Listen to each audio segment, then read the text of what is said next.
பொடியாக கட் பண்ணி வச்சுக்கிற மாங்காய் பீஸ் இதில் சேர்த்துக்கலாம். சம்மரோட ஹீரோ யாருன்னு பார்த்தா மாங்காய் மாம்பழம் தான். நம்ம மாம்பழத்தில் ஜூஸ்லாம் போட்டு பார்த்துருக்குறோம்.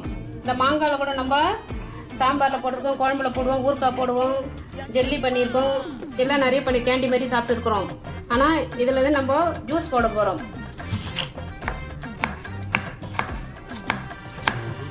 பொடியாக நறுக்கி வச்சுக்கிற மாங்காய் துண்டுக்குள்ளே போட்டுடலாம். ஒரு 1/2 கப்பு தயிர் ஊற்றிக்கலாம். கல் உப்பு கொஞ்சம் போட்டுக்க. நான் கல் உப்பு தான் யூஸ் பண்ணுவேன்.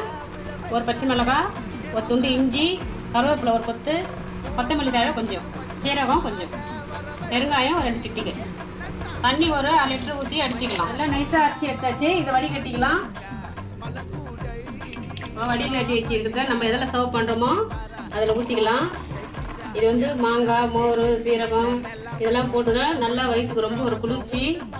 மாங்காய் மோர் சம்மர் ட்ரிங்க் ரெடி ஆயிடுச்சு.